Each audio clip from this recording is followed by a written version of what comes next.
Hindenburg ஆய்வறிக்கை குற்றச்சாட்டுகள் குறித்து பாஜக விமர்சனத்தை முன்வைத்திருக்கிறது.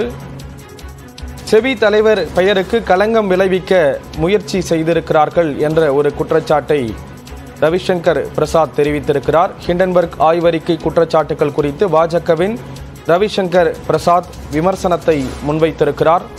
காங்கிரசின் மோடி வெறுப்பு தற்போது இந்தியா வெறுப்பாக மாறியிருக்கிறது என்ற ஒரு கருத்தையும் அவர் தெரிவித்திருக்கிறார். மத்திய அரசுக்கு எதிராக சதி நடைபெறுவதாக ரவிசங்கர் பிரசாத் குற்றச்சாட்டு முன்வைத்திருக்கிறார். அவர் பேசக்கூடிய அந்த காட்சிகளை பார்க்கலாம்.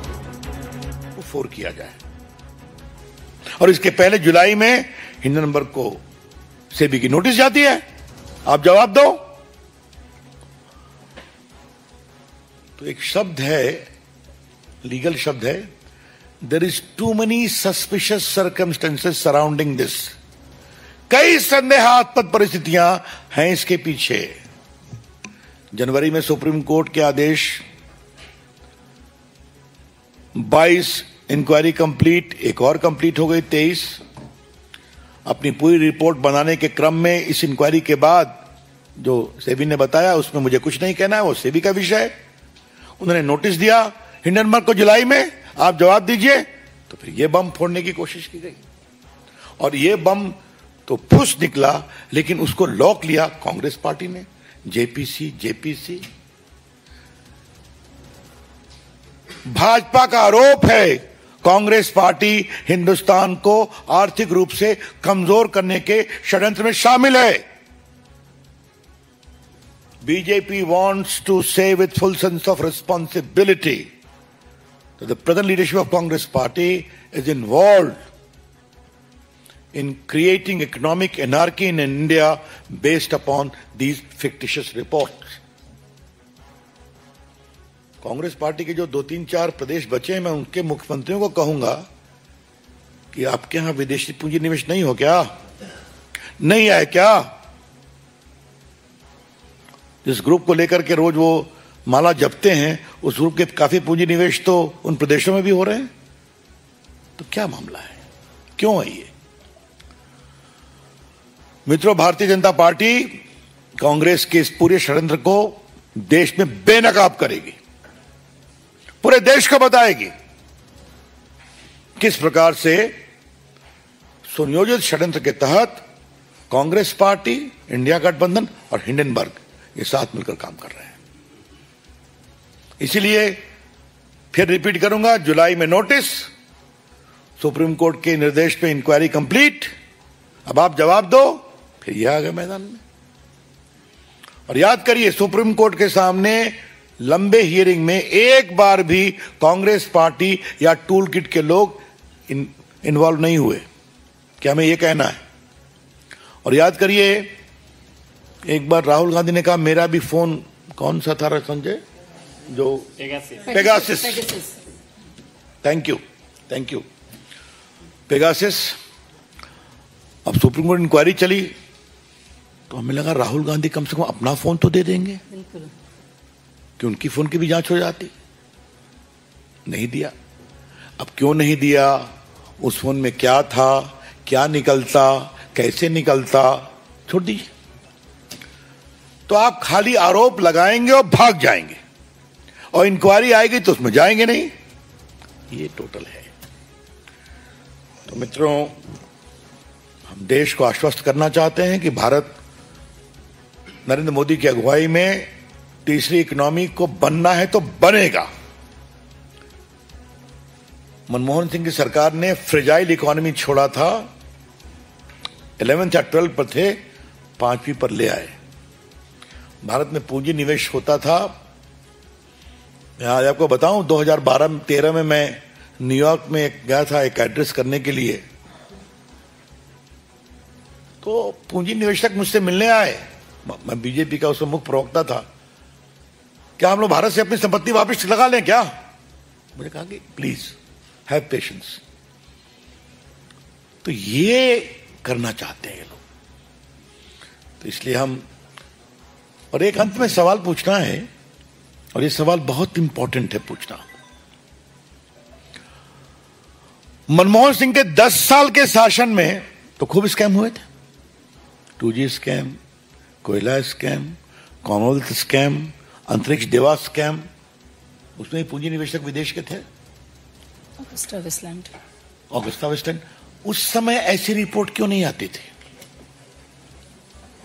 मैं फिर रिपोर्ट करूंगा, उस 10 साल के शासन में इतना अधिक घोटाले, घपले, स्कैम हुए, जिसमें कई विदेशी इन्वेस्टर्स भी इन्वॉल्व थे, उनका पैसा इन्वॉल्व था, उस समय से रिपोर्ट क्यों नहीं आती थी? यही दिखाता है टूल किट क्या है, कांग्रेस पार्टी का षड्यंत्र क्या है और भारत को कमजोर करने की मंशा क्या है। इसे हम सफल नहीं होने देंगे, ये हम कहना चाहते हैं। मित्रों, एक दूसरा विषय आपके सामने रखना है। ममता जी, आपके राज्य में, बंगाल में क्या हो रहा है? एक महिला डॉक्टर के साथ बलात्कार किया गया, दरिंदगी की हद कर दी गई।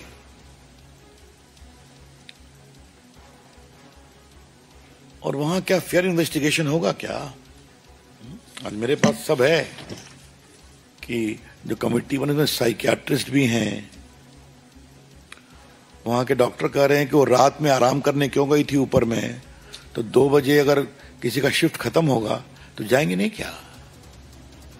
हमारा आरोप है कि कुछ टीएमसी के समर्थकों को भी डाल दिया गया है उस कमेटी में,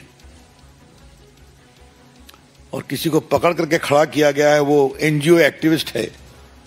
और एक खबर भी चलाई जा रही है, मैंने पढ़ा अखबार में कि उसने 4 शादियां की, 3 डाइवोर्स हो गया, एक।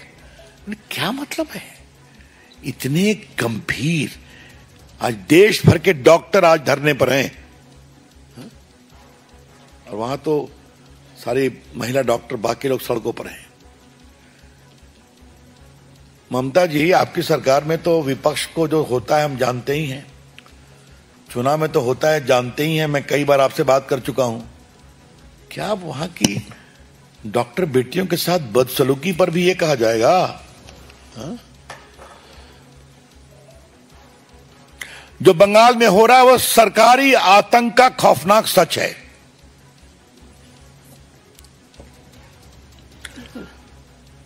मैं फिर कहूंगा, बंगाल में जो हो रहा है वो सरकारी आतंक का खौफनाक सच है। जो एक डॉक्टर के साथ बदसलूकी से जो बलात्कार हत्या हुआ, आप उसकी ठीक से पोस्टमार्टम नहीं कराते हैं, आप इनक्वेस्ट रिपोर्ट ठीक से नहीं बनाते हैं। डॉक्टर अजीब प्रकार की बातें कर रहे हैं, कुछ लोग सुसाइड की बात कर रहे हैं। क्या मतलब है इसका? कम से कम मरे हुए को भी न्याय नहीं देने की कोशिश करोगे? बिल्कुल। हम डिमांड करते हैं सीबीआई इंक्वायरी, जो वहां की भाजपा ने कहा है। और ममता जी, आप बार बार सीबीआई से भागती हैं, कम से कम एक मरी हुई डॉक्टर की नृशंस हत्या करके न्याय दे दीजिए। आप कहिए, हमें कोई आपत्ति नहीं है। We condemn this kind of heinous attempt for cover up. दुर्भाग्यपूर्ण है। That's all from my side मित्रों। Open to questions. If I may add, Ravi ji, with your kind permission, and Sanjay ji, all of the BJP, India, Indians, and our financial markets have rejected the toolkit gear of Tukde gang, which includes the Congress Party, Uncle Soros, Uncle Sam. When I say Uncle Sam, I don't mean America, but you know which uncle I'm talking about. And totally rejects and condemns all the measures that have been taken by this cabal to stop and prevent the economic progress of our country. You see how the stock market has reacted. You see how strong our financial markets are. And we will not let anybody come in the way of our goal to have a Viksit Bharat. So, let's take questions now. Any question? Guide करिए आप। रुकिए साहब। एक करके Devendra Parashar.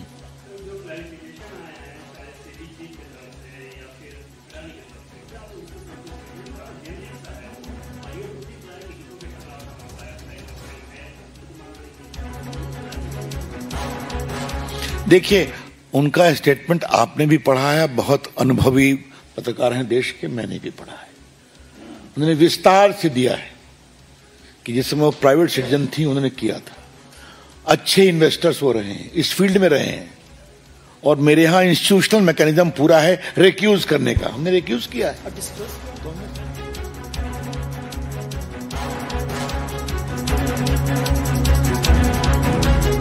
Hindenburg அறிக்கைக்கும் காங்கிரசிற்கும் தொடர்பு இருப்பதாக பாஜக விமர்சனத்தை முன்வைத்திருக்கிறது. பாஜக மூத்த தலைவர் ரவிசங்கர் பிரசாத் இந்த விமர்சனத்தை முன்வைத்திருக்கிறார்.